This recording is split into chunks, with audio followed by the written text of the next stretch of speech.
Be learning diploma in Bible first year module 10 lesson 3 మూడవ పాఠము. దైవజ్ఞానము ఎక్కడ దొరుకుతుంది? దైవజ్ఞానము ఎక్కడ దొరుకుతుంది? దేవుని జ్ఞానము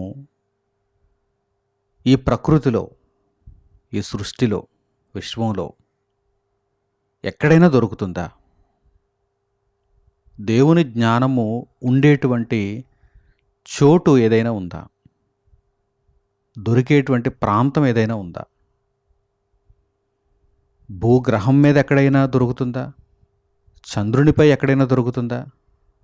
సౌర కుటుంబంలో ఇతర గ్రహాల మీద ఎక్కడైనా దొరుకుతుందా?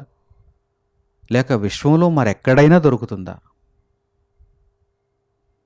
దేవుని జ్ఞానమును సంపాదించాలి అంటే ఎలా సాధ్యం? దేవుని జ్ఞానము ఎక్కడ ఉంటుంది లేక ఎక్కడ దొరుకుతుంది? పరిశుద్ధ గ్రంథంలో ఈ ప్రశ్నను వేస్తూ దేవుడు జ్ఞానమును నేర్పించాడు, సమాధానమును అనుగ్రహించాడు. సరిగ్గా ఈ పాఠములో మనము ఏ ప్రశ్నతో అయితే మొదలుపెట్టామో అదే ప్రశ్నను పరిశుద్ధ గ్రంథంలో దేవుడు అడుగుతున్నాడు. జ్ఞానము ఎక్కడ దొరకును? ఉదాహరణకు వెండి పుష్కలంగా దొరికేటువంటి ఒక ప్రాంతం ఉంటుంది, బంగారము పుష్కలంగా దొరికేటువంటి మరొక ప్రాంతం ఉంటుంది. అంటే వాటికి సంబంధించినటువంటి గనులు దొరికేటువంటి ప్రాంతం అని అర్థం.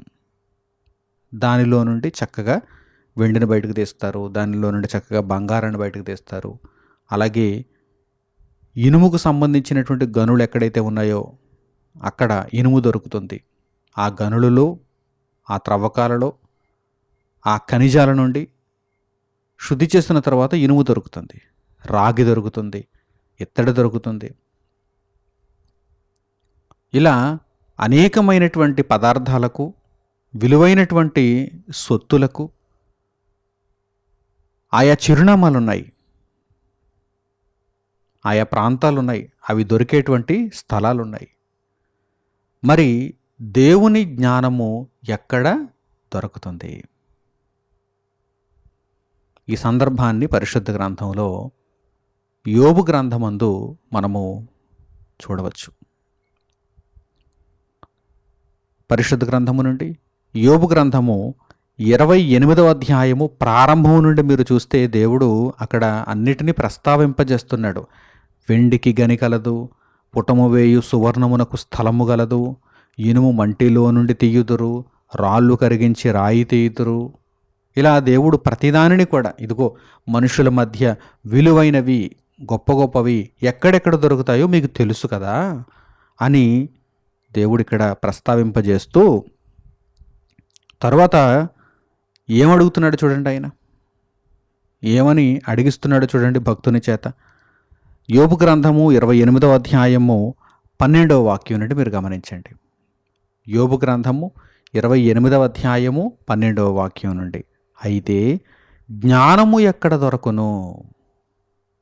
అంటే దేవుని జ్ఞానం అని అర్థం, దైవ జ్ఞానం అని అర్థం, లోకజ్ఞానం అని కాదు. పరిశుద్ధ గ్రంథంలో జ్ఞానము అని దేవుడు ప్రస్తావించి సర్వసాధారణంగా ఆయన జ్ఞానము అని ఏదైనా ఒక సందర్భంలో మాట్లాడుతున్నాడంటే, లేక తన భక్తుల చేత మాట్లాడిస్తున్నాడంటే అది దైవజ్ఞానము అని అర్థం. లోకజ్ఞానానికి సంబంధించినటువంటి సంగతి అయితే అక్కడ దేవుడు ప్రత్యేకంగా తెలియజేస్తాడు, ఇది లోకజ్ఞానమునకు సంబంధించినటువంటి సందర్భం అని. సందర్భ సహితంగా మనం అర్థం చేసుకోవాలి. ఇక్కడ జ్ఞానము అనగానే దైవజ్ఞానము, దైవజ్ఞానము. అయితే ఇదిగో లోకములో అనేకమైనటువంటి గొప్ప గొప్ప వాటికి, విలువైనటువంటి వాటికి ఆయా స్థలాలు ఉన్నట్టుగా, ఆయా చిరునామాలు ఉన్నట్టుగా జ్ఞానమునకు చిరునామా ఏది? జ్ఞానము ఎక్కడ దొరకును? అయితే జ్ఞానము ఎక్కడ దొరకును? తర్వాత చూడండి, వివేచన దొరకు స్థలము ఎక్కడ ఉన్నది? వివేచన దొరకు స్థలము ఎక్కడ ఉన్నది? ఏదైనా ఒక ప్రాంతం ఉందా? ఇండియాలో, అమెరికాలో, రష్యాలో, చైనాలో, ఆఫ్రికాలో, అరేబియాలో, ఆస్ట్రేలియాలో, ఎక్కడైనా భూమి మీద వివేచన ఫలానా చోట దొరుకుతుంది అని మీరు చెప్పగలరా? జ్ఞానము ఎక్కడ దొరకును, వివేచన దొరకు స్థలము ఎక్కడనున్నది, నరులు దాని విలువను ఎరుగరు. ఒకవేళ ఎక్కడైనా దొరికినా కానీ నరులు దాని యొక్క విలువను ఎరుగరు అని కూడా దేవుడు తెలియజేస్తున్నాడు. భూమి మీద ఏ ప్రాంతంలోనూ జ్ఞానము, వివేచన, తెలివి ఇవి దొరకవు. బంగారం దొరికినట్టుగా, గనులు తవ్వుకుంటూ వెళ్ళిపోతుంటే ఒక వెండి దొరికినట్టుగా, లేకపోతే రాగి దొరికినట్టుగా, ఇత్తడి దొరికినట్టుగా దేవుని జ్ఞానము, దేవుని వివేచన దొరకవు. మనిషి దాని విలువను తెలుసుకోలేకపోయాడు. నరులు దాని విలువను ఎరుగరు. ప్రాణులున్న దేశములో అది దొరకదు. ప్రాణులు వారి దేశంలో వెతుకుతున్నారేమో, వెతికితే అది దొరకదు. ఎక్కడైనా భూగర్భంలో ఉందేమో, సముద్ర గర్భంలో ఉందేమో, అంతరిక్షంలో ఉందేమో అని వెతుకుతున్నారా? ప్రాణులున్న దేశంలో అది దొరకదు. అగాధం అంటుంది, అది నాలో లేదనను. అగాధము అది నాలో లేదనను. నాలో లేదు జ్ఞానం, నా దగ్గరికి రాకండి. అగాధము అది నాలో లేదనను. సముద్రము నా యొద్ద లేదనను. సముద్రము దగ్గరికి వెళ్ళి, లేక సముద్ర గర్భంలోనికి వెళ్ళి జ్ఞానం ఉందా అని వెతికితే జ్ఞానం లేదు. చేపలున్నాయి, విలువైనటువంటి లోహాలున్నాయి, అద్భుతమైనటువంటి గ్యాస్ నిక్షేపాలు ఉన్నాయి, కానీ అన్నిటికీ మించినటువంటి జ్ఞానము, వివేచన, నరులు దాని విలువను ఎరుగరు కదా. అన్నిటికంటే విలువైనది అది, అది దొరకదు. అగాధంలో లేదు, సముద్రంలో లేదు. సువర్ణము దానికి సాటి అయినది కాదు, దాని విలువ కొరకై వెండి తోచరాదు. బంగారాన్ని తీసుకొచ్చి జ్ఞానముతో ఇదిగో ఇది సరితూగినది, బంగారం ఇచ్చి నేను జ్ఞానాన్ని కొనుక్కుంటానంటే కుదరదు. వెండినిచ్చి నేను జ్ఞానమును కొనుక్కుంటానంటే కుదరదు. సువర్ణము దానికి సాటి అయినది కాదు, దాని విలువ కొరకై వెండి తోచరాదు.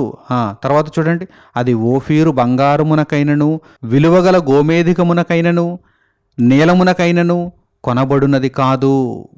ఎంత విలువైనటువంటి పదార్థాన్ని ఎవరిచ్చినా కానీ దానితో జ్ఞానమును కొనలేరు. తర్వాత సువర్ణమైనను, స్ఫటికమైనను దానితో సాటి కావు. ప్రశస్తమైన బంగారు నగలకు ప్రతిగా అది ఇయ్యబడదు. పగడముల పేరు, ముత్యముల పేరు దాని ఎదుట ఎత్తనేయకూడదు. జ్ఞాన సంపాద్యము కెంపుల కన్నా కోరదగినది. జ్ఞానం అంటే ఏమిటనుకుంటున్నారు అని దేవుడిక్కడ తన భక్తుని చేత మాట్లాడిస్తున్నాడు. జ్ఞానము చాలా విలువైనది. జ్ఞానము చాలా విలువైనది. ప్రియులారా, జ్ఞానము యొక్క విలువను మీరు తెలుసుకున్నారో లేదో కానీ నిజంగా జ్ఞానమునకు ఈ భూప్రపంచంలో లేక విశ్వంలో ఏది కూడా సాటిరాదు. ఏ విలువైనటువంటి లోహము కానీ, ఏ కరెన్సీ నోటు కానీ, ఎంత ఆస్తి అయినా కానీ జ్ఞానమునకు సాటిరాదు. జ్ఞానము అంత గొప్పది, జ్ఞానము అంత విలువైనది. ఇంకా చూడండి, కూషు దేశపు పుష్యరాగము దానితో సాటి కాదు, శుద్ధ సువర్ణమునకు కొనబడినది కాదు. అట్లయినా జ్ఞానము ఎక్కడ నుండి వచ్చును, వివేచన దొరకు స్థలం ఎక్కడనున్నది? మరలా దేవుడు ప్రశ్నింపజేస్తున్నాడు. అలాగైతే దేనికి జ్ఞానము సాటి రాకపోతే, దేనితోనూ సరితోచలేకపోతే దైవజ్ఞానము ఎక్కడ నుండి వచ్చును, ఎక్కడ దొరకును? వివేచన దొరకు స్థలం ఎక్కడనున్నది? అది సజీవులందరి కన్నులకు మరుగై ఉన్నది, ఆకాశ పక్షులకు మరుగు చేయబడి ఉన్నది. మరుగుగా ఉంది. అలాగని లేదా, దేవుని జ్ఞానం ఉంది, కానీ ఫలానా చోట ఒక పదార్థం దొరికినట్టుగా దొరకదు. ఎత్తుకుని పోదామంటే దానిని మనము మన సొత్తు చేసుకుందాం అనుకుంటే ఎక్కడో ఒక పదార్థం ఉన్నట్టుగా అది ఉండదు, కనిపించదు. అలాగని లేదా అంటే ఉంది.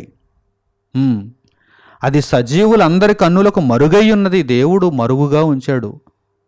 ఏమంటే మిగిలినవన్నీ కూడా మనుషులు కనుగొనగలిగారేమో. బంగారాన్ని కనుగొనగలిగారు, దాని ఖనిజాన్ని కనుగొనగలిగారు, దాని నుండి శుద్ధి చేసి బంగారాన్ని తీయగలిగారు, వెండిని కనుగొనగలిగారు. దేనినైనా సరే విలువైనటువంటి ఎన్నో పదార్థాలను మనుషులు కనుగొనగలిగారు. విలువైన పదార్థాలన్నింటికంటే గొప్ప విలువైనటువంటి దేవుని జ్ఞానాన్ని మనుషులు కనుగొనలేకపోయారు. అది ఎక్కడ ఉంటుందో తెలుసుకోలేకపోయారు. ఎందుకంటే దేవుడు దానిని వారికి మరుగు చేశాడు. అది సజీవులందరి కన్నులకు మరుగయ్యున్నది, ఆకాశ పక్షులకు మరుగు చేయబడి ఉన్నది. మేము చెవులార దాని గూర్చిన వార్త వింటిమని నాశనమును మరణమును అనును. ఇదిగో నాశనము మరణము మేము దాని గూర్చిన వార్తను విన్నాము అని అంటున్నాయి. అంటే జ్ఞానము దగ్గర అవి నిలువనేరవు. జ్ఞానము ఎక్కడ ఉంటుందో, జ్ఞానము యొక్క వైభవం ఏమిటో, అలాగే జ్ఞానము ఎంత విలువైనదో అనేటువంటి దాని యొక్క వార్తను గూర్చి నాశనమును మరణమును మేము విన్నాము అని అంటాయి. దేవుడే దాని మార్గమును గ్రహించును. మరి ఎలా? జ్ఞానము ఎక్కడ దొరుకుతుంది? మేము ఎలా దానిని పొందగలము అంటే, ఇదిగో దేవుడే దాని మార్గమును గ్రహించును, దాని స్థలము ఆయనకే తెలియను. జ్ఞానము ఎక్కడ దొరుకుతుంది, వివేచన ఎక్కడ దొరుకుతుంది అనగానే దాని స్థలము ఆయనకే తెలియను. దాని గురించిన వార్తను విన్నామని నాశనము మరణం అంటున్నాయి. అంటే మనిషి చివరకు నాశనం అయిపోయేటప్పుడు, మనిషి చివరకు అంతమైపోయేటప్పుడు అనుకుంటాడు, తెలుసుకుంటాడు, నేను జ్ఞానము కలిగి ప్రవర్తిస్తే ఎంత బాగున్ను అని. మీకు అర్థమవుతుందా? వార్తను వింటారు, సమాచారాన్ని తెలుసుకుంటారు, జ్ఞానమున్నది, జ్ఞానము గొప్పది అని నాశనం అయిపోయేటప్పుడు. కానీ బ్రతికుండగా తెలుసుకుంటే, బ్రతికుండగా దేవుని ద్వారా దేవుని జ్ఞానాన్ని పొందితే ఆ బ్రతుకు చక్కదిద్దపడుతుంది. ప్రయోజనకరమైనటువంటి లాభాన్ని మనిషి తన బ్రతుకు వలన చివరకు నిత్యత్వం మందు సంపాదించుకోగలుగుతాడు. ఇక దీనికి సమాధానం ఏంటి? జ్ఞానము ఎక్కడ దొరకును అనేటువంటి ప్రశ్నకు సమాధానం ఏమిటి? చూడండి, దేవుడే దాని మార్గమును గ్రహించును, దాని స్థలము ఆయనకే తెలియను. దేవుడే చెప్పాలి, దేవుడే ఏ నరునికైనా అనుగ్రహించాలి. జ్ఞానమును అనుగ్రహించాలి అంటే దేవుడే అనుగ్రహించాలి అని ఈ వాక్య భాగం ద్వారా మనకు అర్థమవుతుంది.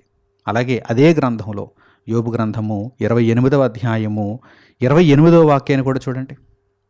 యోబు గ్రంథము 28వ అధ్యాయము 28వ వాక్యం. మరియు యెహోవా యందలి భయభక్తులే జ్ఞానమనియు, దుష్టత్వము విడుచుటయే వివేకమనియు ఆయన నరులకు సెలవిచ్చాను. చెప్పాడు చిరునామా అని ఆయన. పరలోకమందున దేవుడు చెప్పాడు చిరునామాను. పోనీ చిరునామాను చెప్పిన తర్వాత ఏమైనా పొందగలుగుతున్నారా? నరులు దాని విలువను ఎరుగరు కదా.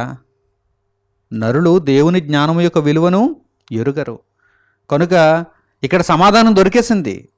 ఇదిగో దేవుని పట్ల భయభక్తులు ఎవరికైతే ఉంటాయో ఆ భయభక్తులే జ్ఞానము, వారు జ్ఞానమును పొందుతారు. దుష్టత్వమును విడుచుటయే వివేకము, ఇదిగో ఇదే వివేకము యొక్క చిరునామా అని ఇక్కడ గ్రంథకర్త సమాధానాన్ని అయితే ఇచ్చేశాడు. పరిశుద్ధాత్మ ప్రేరణతో సమాధానాన్ని అయితే ఇచ్చేశాడు. కానీ మనుష్యులు దీని విలువను ఎరుగక బంగారం వెంట పడినంతగా, వెండి వెంట పడినంతగా, రత్నరాసుల వెంట పడినంతగా, ఆస్తుల వెంట పడినంతగా జ్ఞానము వెంట, వివేకము వెంట పడుతున్నారా? లేదు. ఎందుకంటే నరులు దాని విలువను ఎరుగరు. జ్ఞానము యొక్క విలువ తెలిసిన వాడే దేవుని పట్ల భయభక్తులు ఉంచుతాడు. వివేకము యొక్క విలువ తెలిసిన వాడే దుష్టత్వమునకు దూరముగా ఉంటాడు, మంచితనములో కొనసాగుతాడు. జ్ఞానము ఎక్కడ దొరుకును అని దేవుడు ఈ సందర్భాన్ని మనకు నేర్పిస్తున్నాడు. అలాగని మరుగుగా ఉన్నటువంటి దేవుని జ్ఞానమును దేవుడు తన భక్తులకు అందుబాటులో ఉంచటం లేదా? నరులకు దేవుడు అందుబాటులో ఉంచటం లేదా? ఒక బంగారం దొరికినట్టుగా దొరకకపోవచ్చు.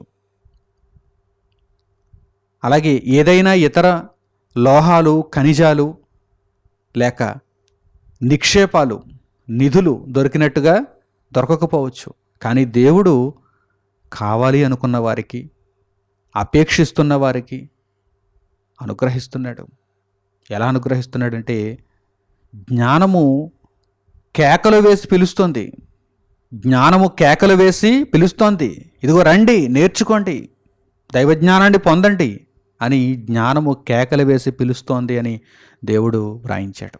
కొన్ని సందర్భాలను వీటిని మనం చూద్దాము. సామెతల గ్రంథానికి మనం వెళ్ళగలిగితే 1వ అధ్యాయము 20వ వాక్యం నుండి మీరు గమనించండి.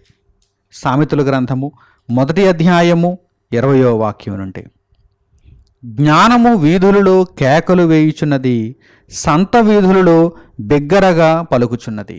అలాగని దేవుడు తన జ్ఞానమును మనుషులకు దూరంగానే ఉంచేశాడా? బంధించేశాడా? అందుబాటులో ఉంచకుండా ఆయన చేసేశాడా? అలాగని చెప్పడానికి వీలు లేదు.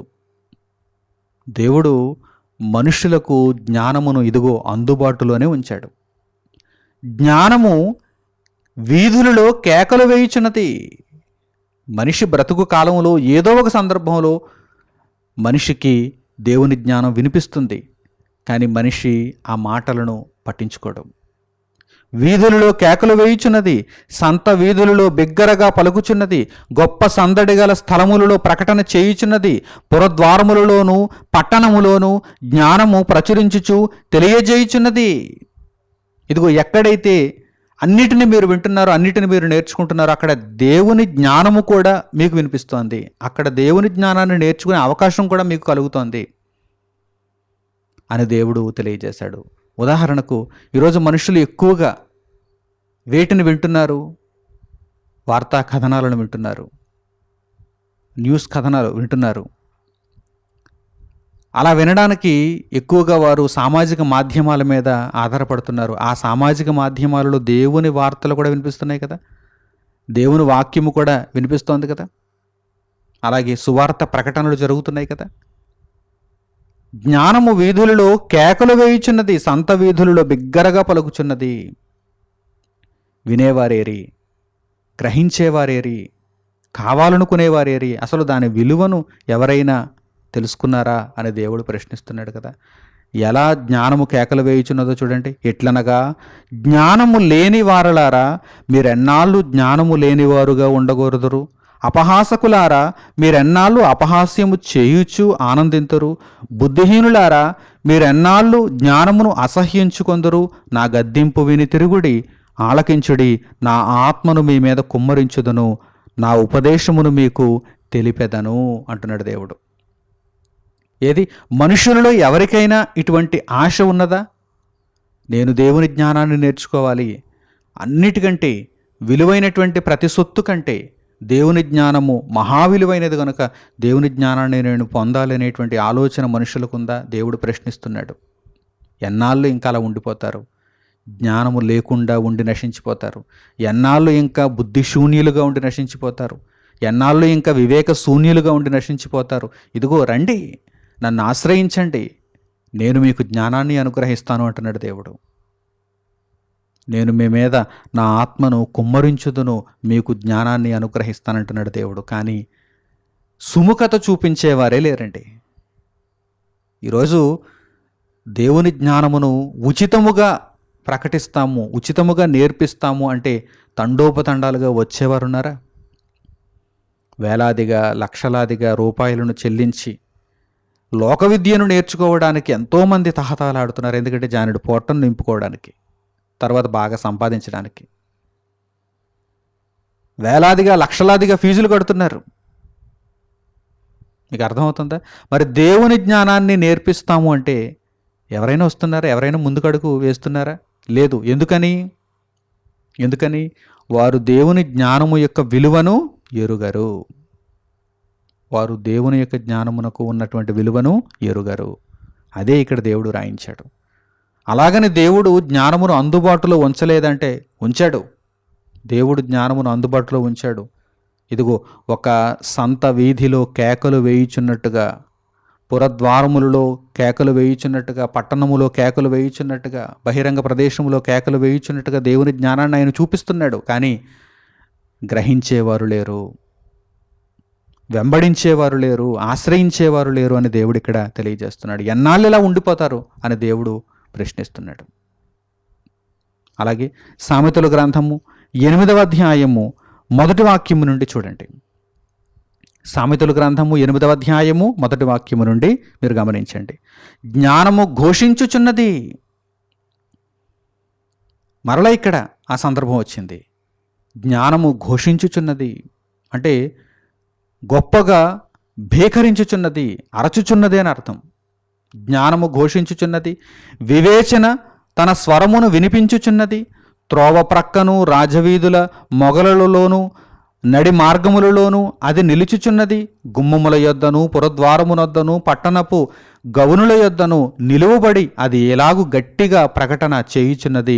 మానవులారా, మీకే నేను ప్రకటించుచున్నాను, నరులకు మీకే నా కంఠస్వరము వినిపించుచున్నాను. జ్ఞానము లేనివారులారా, జ్ఞానము ఎట్టిదైనది తెలుసుకొనుడి. బుద్ధిహీనులారా, బుద్ధి ఎట్టిదైనది యోచించి చూడుడి. నిజంగా ఈరోజు దేవుని జ్ఞానాన్ని ప్రకటిస్తే వచ్చేవారున్నారా, వినేవారున్నారా, గ్రహించేవారున్నారా? ఉచితంగా నేర్పిస్తామంటే వచ్చేవారు లేరు. ఎందుకంటే విలువను తెలుసుకోలేకపోయారు. దేవుడు అదే సంగతిని ఇక్కడ తెలియజేస్తున్నాడు. చూడండి, నరులు దాని విలువను ఎరుగరు. నరులకు తెలియలేదు. పనికి మాలిన వాటి కొరకు పరుగులు తీసే ఈ ప్రపంచం పరిశుద్ధమైనటువంటి దేవుని జ్ఞానము దగ్గరకు రాగలుగుతుందా అంటే రాలేకపోతున్నది. అనేక మంది తండోపతండాలుగా వెళ్ళిపోతున్నారు, నిత్య నరకాగ్నికి తరలిపోతున్నారని దేవుడు ఇదిగో పరిస్థితిని, వాస్తవిక స్థితిని తెలియజేస్తున్నాడు. అలాగునని తర్వాత వాక్య భాగాలను కూడా చూడండి. నేను శ్రేష్టమైన సంగతులను చెప్పెదను వినుడి. నా పెదవులు యథార్థమైన మాటలు పలుకును, నా నోరు సత్యమైన మాటలు పలుకును. దుష్టత్వము నా పెదవులకు అసహ్యము, నా నోటి మాటలన్నీ నీతిగలవి. వాటిలో మూర్ఖత అయినను కుటిలత అయినను లేదు. అవన్నీ వివేకికి తేటగాను తెలివి నొందిన వారికి యథార్థముగాను ఉన్నవి. వెండికి ఆశపడక నా ఉపదేశమును అంగీకరించుడి. మేలిమి బంగారు నాశింపక తెలివినొందుడి. ఎన్నిటినో ఇదిగో బంగారమును, వెండిని, నిధులను, నిక్షేపాలను మీరు కోరుకుంటున్నారే, ఆరాటపడుతున్నారే, వాటిని పొందడానికి ఆరాటపడుతున్నారే. దేవుని జ్ఞానాన్ని సంపాదించుకుంటారా? దేవుని జ్ఞానమును మీరు కలిగి ఉండి ఆ జ్ఞానమును మీరు అనుసరించగలిగితే మీ బ్రతుకులు పండుతాయి. మీరు నిత్యత్వపు లోకానికి చేరగలుగుతారు. ఒక బంగారము ఎంత సంపాదించినా అది మిమ్మును నిత్యత్వానికి చేర్చలేదు. రత్నరాశులను మీరు ఎన్నిటిని పోగేసుకున్నా, ఈ భూమి మీద మీరు ఎంత గొప్ప ధనవంతులైనప్పటికీ మీరు పరలోకానికి వెళ్ళడం కష్టం. కనుక దేవుని జ్ఞానాన్ని సంపాదించుకోండి. దేవుని జ్ఞానము మిమ్మును నిత్యలోకానికి చేర్చుతుంది, తండ్రి ఉన్న లోకానికి మిమ్మును తీసుకుని వెళుతుంది అని దేవుడు తెలియజేస్తున్నాడు. ఆ తర్వాతి మాటలు కూడా మీరు జాగ్రత్తగా గమనించండి. జ్ఞానము ముత్యముల కన్నా శ్రేష్టమైనది, విలువగల సొత్తులేవియు దానితో సాటి కావు. జ్ఞానమును నేను చాతుర్యమును నాకు నివాసముగా చేసుకుని ఉన్నాను. సదుపాయములు తెలుసుకొనుట నా చేతనగును. యెహోవాయందు భయభక్తులు కలిగి ఉండుట చెడుతనమును అసహ్యించుకొనుటయే. గర్వము, అహంకారము, దుర్మార్గత, కుటిలమైన మాటలు నాకు అసహ్యము. ఆలోచన చెప్పుటయు లెస్సైన జ్ఞానమును ఇచ్చుటయు నా వశము. జ్ఞానాధారము నేనే, పరాక్రమము నాదే. నా వలన రాజులు ఏలుదురు, అధికారులు న్యాయమును బట్టి పాలన చేయుదురు. ఇదిగో జ్ఞానము లేకపోతే ఏదీ జరగదు. జ్ఞానము గొప్పది, జ్ఞానము విలువైనది. జ్ఞానమును సంపాదించుకోవడానికి రండి అంటున్నాడు దేవుడు. కానీ లోకములో మిగిలిన వాటిని అన్నిటినీ సంపాదించుకుంటాం, కానీ దేవుని జ్ఞానాన్ని మాత్రమే మేము సంపాదించుకోమని ఈ ప్రజలు అంటున్నారు, ఈ మానవ లోకం అంటోంది. దానిని బట్టి దేవుడు ఆశ్చర్యపోతున్నాడు. ఏమిటి, మనుషులకు దేవుని జ్ఞానం వద్దా? దేవుని జ్ఞానం మనుషులకు అక్కర్లేదా? విలువైనటువంటి సొత్తులు కావాలి అని మనిషి ఆశిస్తున్నాడు, స్వార్థపరుడవుతున్నాడు. అందులో కపటం ఉంది, అందులో కుటిలత్వం ఉంది, అందులో చెడుతనం ఉంది. లోకమందున్నటువంటి అనేకమైనటువంటి ఈ చర్యలన్నిటిలో మనుషులు బంగారమును, వెండిని, ధనరాశులను, ఆస్తులను సంపాదించుకునేటువంటి ఈ ప్రక్రియలో చెడుతనం ఉంది. కానీ దేవుని జ్ఞానాన్ని సంపాదించుకోవాలి అనేటువంటి బుద్ధి మాత్రం ఎవరికి లేదు. ఇదే దేవుడు పరిశుద్ధ గ్రంథంలో తెలియజేసినటువంటి సంగతి. జ్ఞానము ఎక్కడ దొరుకును అంటే ఇదిగో దేవుడు అందుబాటులోనే ఉంచాడు. జ్ఞానము ఘోషించుచున్నది, వినగలుగుతున్నావా? జ్ఞానము కేకలు వేయుచున్నది, నీవు రాగలుగుతున్నావా అని దేవుడు ప్రశ్నిస్తున్నాడు. మనిషికి ఏమాత్రము కూడా జ్ఞానము యొక్క విలువ తెలియదు. జ్ఞానములో ఉన్న పరిశుద్ధత మీద మనిషికి మక్కువ లేదు. మహాలోకానికి వెళ్ళాలనేటువంటి ఆలోచనే మనిషికి లేదు. ఈ సందర్భాన్ని మనం చక్కగా గమనించగలిగితే మనము దేవుని జ్ఞానమునకున్న విలువను తెలుసుకొని ఈ ప్రపంచంలో ఉన్నటువంటి అన్నింటికంటే దేవుని జ్ఞానము మిక్కిలి శ్రేష్టమైనదని గ్రహించిన వారమై దేవుని జ్ఞానపు వెలుగులో మనం నడుచుకోవాలి. అలా నడుచుకోవాలంటే దేవుని పట్ల మనము భయభక్తులను ఉంచాలి. చిరునామా ఎక్కడ? జ్ఞానము ఎక్కడ దొరుకుతుంది? ఇప్పుడు మనకు విలువ అర్థమైంది అనుకోండి. విలువ అర్థమైన తర్వాత దేవుని జ్ఞానము ఎక్కడ ఘోషించుచున్నదో, దేవుని జ్ఞానము ఎక్కడ కేకలు వేయుచున్నదో తెలుసుకొని మనము ఆ జ్ఞానపు పలుకులను వినాలి. దేవుని జ్ఞానము ఎలా సంపాదించుకోవాలో మనకు అర్థం కావాలి. దేవుని జ్ఞానము ఎక్కడ దొరుకును? దేవుని పట్ల భయభక్తులను ఉంచాలి. దైవ జ్ఞానాన్ని మనము దేవుని గ్రంథము నుండి, దైవ బోధకుల నోట నుండి నేర్చుకోవాలి. అలాగే నేర్చుకున్నటువంటి జ్ఞానమును అనుసరించాలి, గైకొని వెంబడించాలి. అద్భుతమైనటువంటి వాక్య భాగాన్ని మీరు చూడండి. సామెతల గ్రంథము 2వ అధ్యాయము 6వ వాక్యం. సామెతల గ్రంథము 2వ అధ్యాయము 6వ వాక్యం. యెహోవాయే జ్ఞానమిచ్చువాడు, తెలివియు వివేచనయు ఆయన నోట నుండి వచ్చును. యెహోవాయే జ్ఞానమిచ్చువాడు. జ్ఞానము ఎక్కడ దొరుకును అని మనం ప్రశ్నించుకుంటే, నేను జ్ఞానము యొక్క విలువను తెలుసుకున్నాను, అయితే జ్ఞానము ఎక్కడ దొరుకును, జ్ఞానమును ఎలా సంపాదించుకోగలను అని మనం ప్రశ్నించుకోగలిగితే, ఇదిగో యెహోవాయే జ్ఞానమిచ్చువాడు, తెలివియు వివేచనయు ఆయన నోట నుండి వచ్చును. ఆయన ప్రారంభం, జ్ఞానానికి పుట్టినిల్లు ఆయనే. తెలివియు వివేచనయు ఆయన నోట నుండి వచ్చును. కనుక దేవుని దగ్గర మనము జ్ఞానాన్ని సంపాదించుకోవచ్చు. దేవుని నుండి మనము జ్ఞానమును పొందవచ్చు. ఒకవేళ దేవుడు చెప్పినటువంటి మాటలు వేటిని కూడా పట్టించుకోకుండా మనిషి దేహాన్ని విడిచిపెట్టి జ్ఞానము లేకయే నశించిపోతే, పోనీ పాతాళ లోకంలో ఎక్కడైనా జ్ఞానం ఉందేమో, అక్కడికి వెళ్ళిన తర్వాత నేను నేర్చుకోవడానికి అవకాశం ఉందేమో అనుకుంటున్నారా? పాతాళ లోకమందు జ్ఞానము లేదు.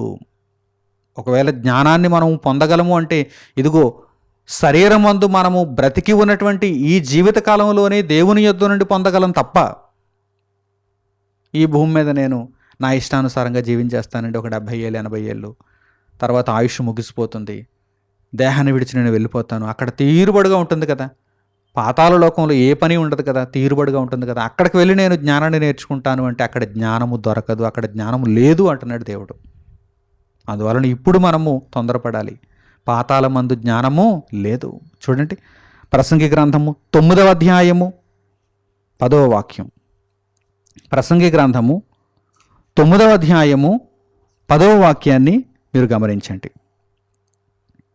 చేయుటకు నీ చేతికి వచ్చిన ఏ పని అయినను నీ శక్తి లోపము లేకుండా చేయుము. ఇదిగో ఈ భూమి మీదనే జ్ఞానాన్ని సంపాదించుకోవాలనేటువంటి బుద్ధి నీకు పుడితే, జ్ఞానము అన్నింటికంటే విలువైనదనేటువంటి సంగతిని నీవు గ్రహించగలిగితే, చేయుటకు నీ చేతికి వచ్చిన ఏ పని అయినను నీ శక్తి లోపము లేకుండా చేయుము.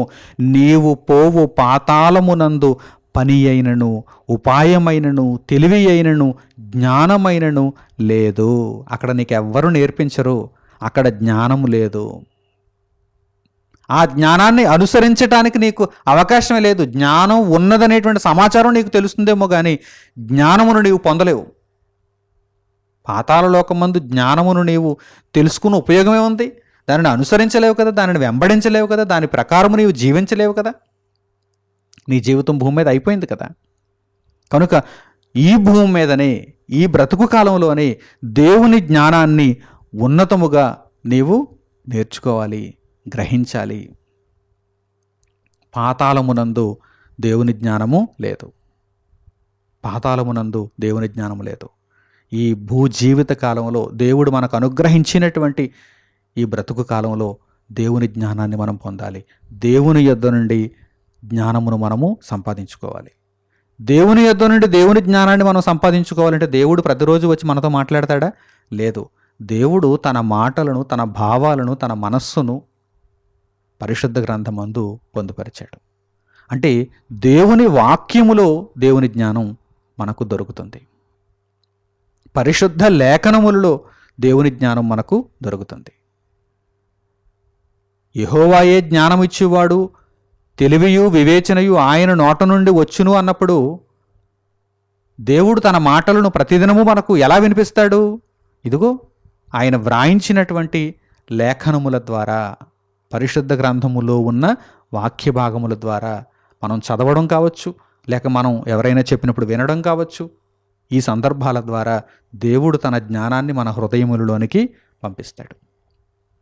అందుచేత మనము వినయ భయభక్తులు కలిగి దేవుని వాక్యాన్ని చదవడంలో, దేవుని వాక్యాన్ని నేర్చుకోవడంలో, దేవుని వాక్యాన్ని వినడంలో ఆసక్తిని కలిగి ఉండాలి. పరిశుద్ధ లేఖనముల ద్వారా దేవుని జ్ఞానమును మనము పొందవచ్చు అని ఈ వాక్య భాగం ద్వారా మనం తెలుసుకోవచ్చు. చూడండి, తిమోతికి పౌలు గారు రాసినటువంటి 2వ పత్రిక 3వ అధ్యాయము 14వ వాక్యం నుండి మీరు చూడండి.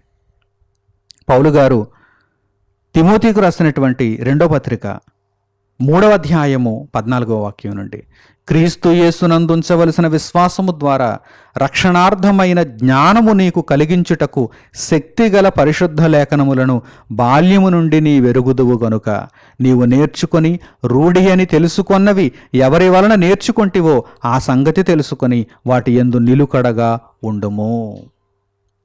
ఏమంటున్నారు పౌలు గారు తిమోతితో? ఇదిగో, బాల్యము నుండి కూడా నీవు పరిశుద్ధ లేఖనములను నేర్చుకున్నావు. పరిశుద్ధ లేఖనములలో ఉన్న శక్తి ఏమిటి? పరిశుద్ధ లేఖనములలో ఏమున్నది చూడండి. పరిశుద్ధ లేఖనములలో ఏమున్నదో చూడండి. రక్షణార్థమైన జ్ఞానమున్నది. రక్షణార్థమైన జ్ఞానమును నీకు కలిగించుటకు శక్తిగల పరిశుద్ధ లేఖనములను బాల్యము నుండి నీ వెరుగుదువు కనుక వాటి యందు నిలుకడగా ఉండు, వాటిని విడిచిపెట్టిపోకు. ఓ తిమోతి, ఇదిగో నీకు రక్షణార్థమైనటువంటి జ్ఞానము, నిన్ను నాశనం చేసేటువంటి జ్ఞానం కాదు దేవుని జ్ఞానం అంటే, రక్షణ కలిగించే జ్ఞానము. రక్షణార్థమైన జ్ఞానమును నీకు కలిగించుటకు శక్తి కలిగినటువంటి పరిశుద్ధ లేఖనములను బాల్యము నుండి నీ వెరుగుదవు గనక వాటి యందు నిలుకడగా ఉండుము అని పౌలు గారు తిమోతితో తెలియజేస్తున్నారు. కనుక దేవుని జ్ఞానము, రక్షణార్థమైన జ్ఞానము పరిశుద్ధ లేఖనములలో మనకు దొరుకుతుంది. ఈ పరిశుద్ధ లేఖనాలను దేవుడు ఏ విధంగా వ్రాయించాడు? తన భక్తులకు దర్శనములను అనుగ్రహించి పరిశుద్ధాత్మ చేత ప్రేరేపించి ఈ వాక్య భాగాలన్నిటినీ వ్రాయించాడు. అందుచేతనే పౌలు గారు ఎఫెసీయులకు రాసినటువంటి పత్రిక 3వ అధ్యాయము 3వ వాక్యం నుండి మనం చదవగలిగితే ఏమంటున్నారో చూడండి. ఈ విషయమై పౌలు గారు ఎఫెసీయులకు రాసిన పత్రిక 3వ అధ్యాయము 3వ వాక్యం నుండి గమనించండి. ఎట్లనగా, క్రీస్తు మర్మము దేవ దర్శనము వలన నాకు తెలియపరచబడినదను సంగతిని గూర్చి మునుపు సంక్షేపముగా వ్రాసితని మీరు దానిని చదివిన ఎడల దానిని బట్టి ఆ క్రీస్తు మర్మమును గూర్చి నాకు కలిగిన జ్ఞానము గ్రహించుకొనగలరు. మొట్టమొదట మరి ఈ గ్రంథం వ్రాయబడాలంటే దేవుడు దర్శనముల ద్వారా తన భక్తులను ప్రేరేపించి ఇదిగో తన మాటలను వ్రాయించాడు. ఆ సంగతి మనకి ఇక్కడ స్పష్టంగా అర్థమవుతుంది. ఉదాహరణకు పౌలు గారిని మనం తీసుకోగలిగితే పౌలు గారు కూడా పరిశుద్ధ గ్రంథంలో కొన్ని పత్రికలు రాశారు. కొంత భాగాన్ని ఆయన కూడా పూర్తి చేశారు. ఇదిగో ఆ ఉదాహరణను మనం చూడగలిగితే, క్రీస్తు మర్మము దేవ దర్శనము వలన నాకు తెలియపరచబడినదను సంగతిని గూర్చి మునుపు సంక్షేపముగా వ్రాసితని. అంటే పౌలు గారికి దేవుడు క్రీస్తు మర్మమును దేవదర్శనం వలన దయచేశాడు. అలా దయచేసి తద్వారా వాటన్నిటినీ గ్రంథస్థం చేయించి, అంటే వ్రాయించి, మీరు దానిని చదివిన ఎడల, మరి ఆ దేవుని జ్ఞానం మిగిలిన వారందరికీ ఎలా సరఫరా అవుతుంది? మీరు దానిని చదవాలి. మీరు దానిని చదవాలి. మీరు దానిని చదివిన ఎడల దానిని బట్టి ఈ క్రీస్తు మర్మమును గూర్చి నాకు కలిగిన జ్ఞానము గ్రహించుకొనగలరు. ఇదిగో ఆ జ్ఞానము నా దగ్గర ఆగిపోవాలని దేవుడు ఆశించడం లేదు. ఆ జ్ఞానము నా ద్వారా మీ అందరికీ సరఫరా అవ్వాలని, మీరందరూ కూడా జ్ఞానముతో నింపబడాలని, జ్ఞానమును అనుసరించేవారుగా ఉండాలని దేవుడు కోరుకుంటున్నాడు. ఇది దేవుని సంకల్పం. దేవుని జ్ఞానము ఎక్కడ దొరుకుతుందో ఇప్పుడు మీకు సమాధానాలు దొరుకుతున్నాయా?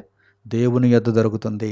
అలాగే దేవుడు మనకెలా ఇస్తాడు? పరిశుద్ధ లేఖనములలో అనుగ్రహిస్తాడు. పరిశుద్ధ లేఖనాలను ఎలా వ్రాయించాడు? ఇదిగో మర్మములను దేవుడు దర్శనముల ద్వారా తన భక్తులకు అనుగ్రహించి, తద్వారా వారు రాసినటువంటి లేఖనములను మనము చదువుట ద్వారా మనకు దయచేస్తున్నాడు. ఈ ప్రక్రియ అంతటిని కూడా మీరు గ్రహించాలి, గమనించాలి. ఏమండి, ఒక వెండిని మనము సంపాదించాలంటే దానికి ఒక ప్రక్రియ ఉంటుంది, శుద్ధి చేసేటువంటి ప్రక్రియ. అది మట్టిలో కలిసిపోయి ఉంటుంది కదా, ఆ ఖనిజం మట్టిలో కలిసిపోయి ఉంటుంది. ఆ వెండి ఖనిజాన్ని తీసుకుని వచ్చి దానిని చక్కగా శుద్ధి చేసి అనేక ప్రక్రియల ద్వారా ఆ శుద్ధి కార్యక్రమాన్ని పూర్తి చేస్తే తప్ప తలతలలాడేటువంటి వెండి దొరకదు, తలతలలాడేటువంటి బంగారం దొరకదు. అలాగే దేవుని జ్ఞానము ఎక్కడ దొరకను, దేవుని యొద్ద నుండి మన వరకు ఎలా వచ్చును, దేవుడు తన భక్తులకు ఎలా అనుగ్రహించును అనేటువంటి విషయాన్ని కూడా మనము జాగ్రత్తగా తెలుసుకోవాలి. అలాగే హోషేయ గ్రంథము 6వ అధ్యాయము 3వ వాక్యాన్ని చూడండి. దేవుని జ్ఞానాన్ని మనము సంపాదించుకోవాలని దేవుడు కోరుకుంటున్నట్టుగా మనకిక్కడ అర్థమవుతుంది. దేవుని జ్ఞానాన్ని సంపాదించుకోవడానికి పదండి, మనం అందరం కూడా వెళ్ళాలి. దేవుని జ్ఞానాన్ని సంపాదించుకోవడానికి మనం అందరం కూడా ప్రయత్నించాలి. అదే దేవునికి ఇష్టమైనటువంటి క్రియ అని ఇక్కడ ప్రవక్త తెలియజేస్తున్నాడు. హోషేయ గ్రంథము 6వ అధ్యాయము 3వ వాక్యాన్ని మీరు గమనించండి. హోషేయ గ్రంథము 6వ అధ్యాయము 3వ వాక్యం, యెహోవాను గూర్చిన జ్ఞానము సంపాదించుకుందాము రండి. వెండిని సంపాదించుకుందాం వచ్చేయండి, బంగారాన్ని సంపాదించుకుందాం వచ్చేయండి అనటం లేదు. యెహోవాను గూర్చిన జ్ఞానమును సంపాదించుకుందాం రండి. చూడండి, యెహోవాను గూర్చిన జ్ఞానము సంపాదించుకుందాము రండి. యెహోవాను గూర్చిన జ్ఞానము సంపాదించుకొనుటకు ఆయనను అనుసరించుదాము రండి. ఆయనను వెంబడిద్దాం, ఆయన మాటలను అనుసరిద్దాం, ఆయన చెప్పినట్టుగా బ్రతుకుదాం. ఉదయము తప్పక వచ్చు రీతిని ఆయన ఉదయించును. ఆయన తన జ్ఞానాన్ని తప్పనిసరిగా మనకు అనుగ్రహిస్తాడు. మనము ఆయన ఎడల భయభక్తులు కలిగి ఉన్నవారమైతే, ఆయన జ్ఞానాన్ని పొందడానికి మనం ఎదురు చూస్తూ ఉన్నట్టయితే, ఉదయము తప్పక వచ్చు రీతిని ఆయన ఉదయించును. వర్షము వలె ఆయన మన యొద్దకు వచ్చును. వర్షము వలె ఆయన మన యొద్దకు వచ్చును. వర్షం ఎలా వస్తుంది? మొత్తం ప్రాంతమంతటిని ఎలాగైతే తడిపేస్తుందో, పరిపూర్ణంగా మనకు ఆ సమృద్ధిని ఎలాగైతే చూపిస్తుందో, అట్టి మాదిరిగా దేవుని వాక్యము, దేవుని జ్ఞానము మనకు అనుగ్రహింపబడుతుంది. చూడండి, వర్షము వలె ఆయన మన యొద్దకు వచ్చును. భూమిని తడుపునట్టి తొలకరి వర్షము, కడవరి వర్షము వలె ఆయన మన యొద్దకు వచ్చును. కనుక మీరు ఆసక్తితో దేవుని అడగండి, ఆసక్తితో దేవుని అడగండి. దేవుడు తప్పకుండా దయచేస్తాడు. దేవుని యొద్ద దేవుని జ్ఞానము ఉన్నది. దేవుడు తన జ్ఞానాన్ని మనకు ఇదిగో ఈ ప్రక్రియ ద్వారా అనుగ్రహిస్తున్నాడు. తన భక్తులను ప్రేరేపించాడు, ఆయన మాటలను వ్రాయించాడు. ఆ మాటలను మనలను చదవమంటున్నాడు, నేర్చుకోమంటున్నాడు, ప్రకటించినప్పుడు వినమంటున్నాడు, గ్రహించమంటున్నాడు, పరిశోధించమంటున్నాడు, తెలుసుకోమంటున్నాడు, జ్ఞానమును పొందమంటున్నాడు. కనుక ప్రియులారా, దేవుని జ్ఞానము ఎక్కడ దొరకను అంటే దేవుని యొద్ద దొరకను. దేవుని పట్ల భయభక్తులు ఉన్న వారికి దొరకను. దేవుడు తన భక్తులకు తన జ్ఞానాన్ని అనుగ్రహించును అని మనకు ఈ వాక్య భాగాల ద్వారా అర్థమవుతుంది. అలాగే పౌలు గారు కొలస్సీయులకు రాసినటువంటి పత్రిక 2వ అధ్యాయము 3వ వాక్యాన్ని కూడా ఈ సందర్భంలో మీరు గమనించండి. పౌలు గారు కొలస్సీయులకు రాసినటువంటి పత్రిక 2వ అధ్యాయము 3వ వాక్యం, బుద్ధి జ్ఞానముల సర్వసంపదలు ఆయన యందే గుప్తములయ్యున్నవి. ఎవరి యందు? క్రీస్తు యందు. దేవుడు తన అద్వితీయ కుమారుడైనటువంటి యేసుక్రీస్తునందు జ్ఞానమును నిక్షిప్తపరిచాడు. యేసుక్రీస్తును సంపూర్ణముగా మీరు తెలుసుకోగలిగితే జ్ఞానమును మీరు ఉన్నతముగా పొందినట్టే. చూడండి, వ్రాయబడిన మాటలు చూడండి, బుద్ధి జ్ఞానముల సర్వసంపదలు. బుద్ధి జ్ఞానముల సర్వసంపదలు. సర్వసంపదలు అంటే ఈ భూమి మీద వెండి, బంగారం, కరెన్సీ నోట్లు, ఆస్తులు, మేడలు, మిద్దెలు, పొలాలు ఇవన్నీ అనుకున్నారు. కాదు, బుద్ధి జ్ఞానముల సర్వసంపదలు. దేవుని దృష్టిలో సర్వసంపదలు అంటే అర్థం ఏంటి? బుద్ధి జ్ఞానము. బుద్ధి జ్ఞానముల సర్వసంపదలు ఆయన యందే గుప్తములై ఉన్నవి. ఎవరి యందు నిక్షిప్తమై ఉన్నవి?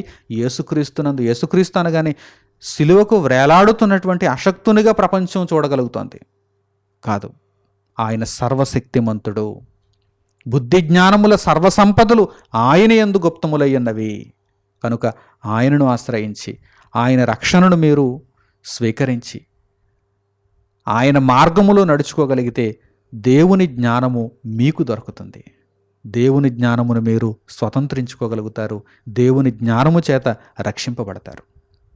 కనుక మంచి నిర్ణయములు తీసుకొని దేవుని జ్ఞానము ఎక్కడ దొరకునో ఇప్పుడు మీకు అర్థమైనది కనుక పనికిమాలిన వాటిని మీ జీవితకాలంలో వెతికి వెతికి వెతికి మీ విలువైన సమయాన్ని వృధా చేసుకోకుండా దేవుని జ్ఞానాన్ని సంపాదించుకున్నట్టుకు ఇక మీదట మీరు ఉన్నతముగా ప్రయత్నిస్తారని, క్రీస్తు ద్వారా దేవుని యొద్ద నుండి ఆ మహాజ్ఞానమును మీరు పొందుతారని, తద్వారా మీ బ్రతుకులను చక్కదిద్దుకొని అనేకులకు మీరు వెలుగును చూపిస్తారని, నిత్యత్వ లోకమైనటువంటి పరలోకమునకు మీరు వెళుతూ అలాగే మీతో పాటు అనేకులకు చేయూతనిచ్చి తీసుకుని వెళ్ళేవారుగా ఉంటారని హృదయపూర్వకంగా కోరుకుంటూ ఈ పాఠ్యాంశమును ఇంతటితో నేను ముగిస్తున్నాను. మన తండ్రి అయిన దేవుని ప్రేమ, మన రక్షకుడైన యేసుక్రీస్తు వారి కృప, పరిశుద్ధాత్ముని అన్యోన్య సహవాసము మనందరికీ సదాకాలము తోడై మనలను నడిపించునుగాక. ఆమేన్. తండ్రి అయిన దేవునికి ప్రార్థనలో ఏకీభవించండి. పరలోకమందున మా కన్న తండ్రి, చక్కని సంగతులను, అద్భుతమైనటువంటి వివరణను మీరు మాకు దయచేశారు. జ్ఞానము ఎక్కడ దొరకునో ఈ ప్రపంచానికి తెలియదు. వెండి కొరకు, బంగారము కొరకు, నిధులు నిక్షేపాల కొరకు భూమిని త్రవ్వుతున్నారు, సముద్ర గర్భంలోనికి వెళుతున్నారు, అంతరిక్షానికి ప్రయాణం అవుతున్నారు. కానీ మీ జ్ఞానమును వెతకటానికి, మీ జ్ఞానము యొక్క ఆచూకీని తెలుసుకోవటానికి ఏ ఒక్కరూ ప్రయత్నం చేయటం లేదు. తరాలలో, యుగాలలో మరుగు చేసిన మహాజ్ఞానపు మర్మములను మీరు మాకు దయచేయుచున్నారు. ఏనాడో మీరు వ్రాయించారు. ఏ మనిషి దీని యొక్క విలువను ఎరుగడని తండ్రి మీరు గ్రంథములో పొందుపరిచారు. పరిస్థితులన్నింటినీ మేము గమనిస్తున్నప్పుడు మీ మాటలు యథార్థములని హృదయపూర్వకంగా నమ్ముతున్నాము. నాయన, మీ జ్ఞానమును పొందుటకు మమ్మను దీవించండి తండ్రి. మీ సహాయమును ఎల్లప్పుడూ మాకు అనుగ్రహించండి నాయన. మీ కుమారుడైన యేసుక్రీస్తు ప్రభువులో బుద్ధి జ్ఞానముల సర్వసంపదలు గుప్తములై ఉన్నవని తెలుసుకుని ఉన్నాము. ఆ క్రీస్తును గ్రహించుటకు, క్రీస్తులో ఉన్న రక్షణ జ్ఞానమును మేము తండ్రి పూర్తిగా తెలుసుకొనుటకు, మేమందరము పాతాళము నుండి రక్షింపబడగలుగుటకు, నిత్యత్వ లోకమును తండ్రి మేము సంపాదించుకొనగలుగుటకు అర్హులమయ్యేలా మీ జ్ఞానమును మాకు దయచేయండి. ఆ జ్ఞానమును అనుసరించే భాగ్యమును మాకు అనుగ్రహించండి. ఇదిగో తండ్రి, ఈ పాఠ్యాంశమును విని చక్కని నిర్ణయములు తీసుకొని మీ జ్ఞానమును పొందుటకు అహర్నిశలు శ్రమపడేటట్టుగా, మీ జ్ఞానమును తృష్ణతో వెదికేటువంటి మనస్సును కలిగి ఉన్నవారుగా మారినటువంటి మీ బిడ్డలందరికీ మీ కృపా కనికరములను తోడుగా ఉంచి మీ జ్ఞానము చేత వారిని నింపి వారు బ్రతికింపబడుతూ అనేకులను బ్రతికించేవారుగా మారగలుగుటకు సహాయమునిమ్మని కోరుకుంటూ మా ప్రార్థనా మనవులన్నింటినీ మా ప్రభువును మా రక్షకుడునైన యేసుక్రీస్తు వారి పేరిట మిమ్మల్ని వేడుకొనుచున్నాము తండ్రి. ఆమేన్. అందరికీ వందనములు. సెలవు.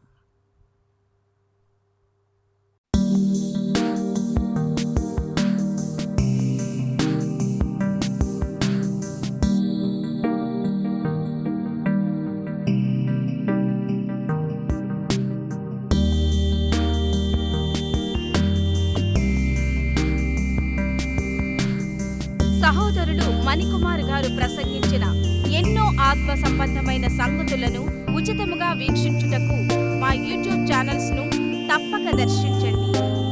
మా సమాచారమును ఎప్పటికప్పుడు తెలుసుకుని ఆత్మీయాభివృద్ధి నొందవలనంటే మా యూట్యూబ్ ఛానల్స్ను సబ్స్క్రైబ్ చేసుకోండి. సత్వర నోటిఫికేషన్ల కొరకు సబ్స్క్రైబ్ బటన్ ప్రక్కనే ఉన్న బెల్ సింబల్ను క్లిక్ చేయండి. మరిన్ని వివరములకు మీరు సంప్రదించవలసిన మా ఫోన్ నెంబర్స్ 8978414178 మరియు 8333927666. ధన్యవాదములు. ఈ కార్యక్రమమును అనేక మందికి పరిచయం చేయగలరని ఆశిస్తున్నాము. ప్రభువైన యేసుక్రీస్తు పేరిట మీకు శుభములు.